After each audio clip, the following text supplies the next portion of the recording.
ملک میں عام انتخابات آئندہ سال 8 فروری کو ہوں گے۔ الیکشن کمیشن آف پاکستان نے نوٹیفیکیشن جاری کر دیا۔ عام انتخابات کا اعلان الیکشن ایکٹ کے سیکشن 57 کے تحت کیا گیا۔ الیکشن کمیشن نے 8 فروری کو الیکشن کرانے کا جواب سپریم کورٹ آف پاکستان میں جمع کرا دیا۔ صدر کی جانب سے الیکشن کی تاریخ دینے پر رضامندی، ایوان صدر کے افسر کا دستخط شدہ جواب جمع۔ سپریم کورٹ نے حکم نامے میں کہا صدر مملکت نے وہ اختیار استعمال کیا جو ان کا نہیں تھا، وہ اختیار استعمال نہیں کیا جو انہیں کرنا چاہیے تھا۔ عوام حقدار ہیں کہ ملک میں عام انتخابات کرائے جائیں۔ صدر مملکت اور الیکشن کمیشن کی وجہ سے غیر ضروری طور پر معاملہ سپریم کورٹ آیا۔ چیف جسٹس نے ریمارکس دیے انتخابی شیڈول پر الیکشن کمیشن کے ہاتھ باندھنا چاہتے ہیں۔ جس کو انتخابات پر اعتراض ہے گھر میں اپنی بیوی سے بات کر لے، میڈیا پر نہیں۔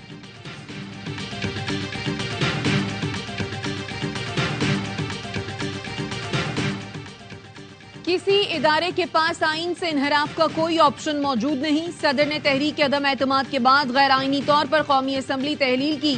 تحریک عدم اعتماد کے بعد صدر وزیر اعظم کی ہدایت پر اسمبلی تحلیل نہیں کر سکتے۔ اس وقت کے وزیر اعظم نے آئینی بحران پیدا کیا۔ آئینی خلاف ورزی کا خمیازہ ملکی اداروں اور عوام کو بھگتنا پڑتا ہے۔ انتخابات کیس میں سپریم کورٹ نے حکم نامے میں کہا وقت آ گیا ہے کہ ہم نہ صرف آئین پر عمل کریں بلکہ ملک کی آئینی تاریخ بھی دیکھیں۔ آئین بنے 50 سال ہو گئے، اب کوئی ادارہ لا علم ہونے کا نہیں کہہ سکتا۔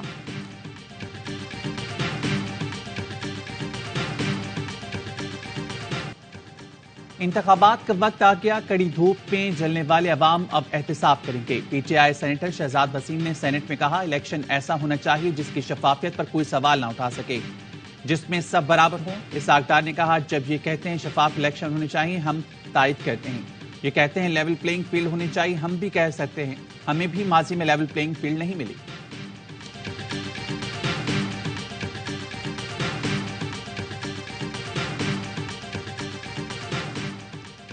الیکشن کی تاریخ آنے کے بعد بے یقینی ختم، پاکستان سٹاک مارکیٹ میں زبردست تیزی، 100 انڈیکس میں 607 پوائنٹس کا اضافہ دیکھا گیا۔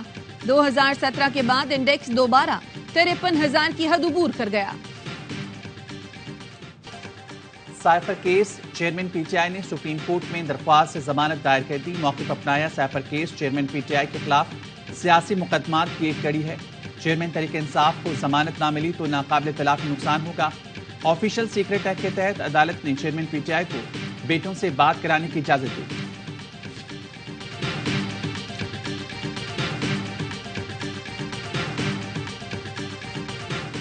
صہیونی فورسز کا فلسطینی پناہ گزینوں کے جبالیہ کیمپ پر 3 دن میں تیسرا حملہ، بریش کیمپ پر بھی بم برسا دیے۔ شہید فلسطینیوں کی تعداد 9,400 سے بڑھ گئی۔ یورو میڈ ہیومن رائٹس کے مطابق اسرائیل فلسطین میں 28 روز کے دوران 25,000 ٹن بارود برسا چکا ہے جو 2 ایٹم بموں کے برابر ہے۔ حملوں میں 4,000 سے زائد بچے اور 2,000 سے زائد خواتین شہید ہو چکی۔ اسرائیلی فوج حماس کی گوریلا کارروائیوں کے سامنے بے بس، ایک ہفتے کے دوران زمینی حملہ کرنے والے 23 اسرائیلی فوجی ہلاک۔ حماس کے حملوں میں 6 ٹینکوں سمیت 9 فوجی گاڑیاں تباہ ہو گئی۔ اسرائیلی بٹالین ہیڈ کوارٹرز پر کی دھاوا۔ شیبا فارمز کے علاقے میں اسرائیلی بٹالین پر ڈرون حملے سے جانی نقصان کا دعویٰ۔ حزب اللہ کا غزہ میں جنگ بندی کے لیے دیا گیا الٹیمیٹم ختم۔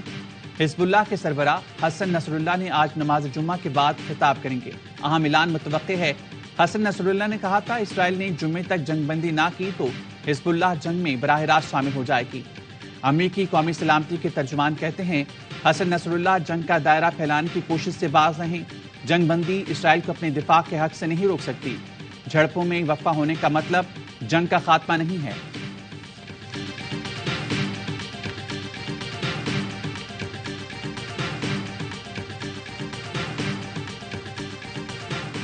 اور ورلڈ کپ میں افغانستان اور نیدرلینڈز کی ٹیمیں مد مقابل، نیدرلینڈز کی بیٹنگ جاری۔ میگا ایونٹ کے تمام میچ دیکھیے اے اسپورٹس پر براہ راست۔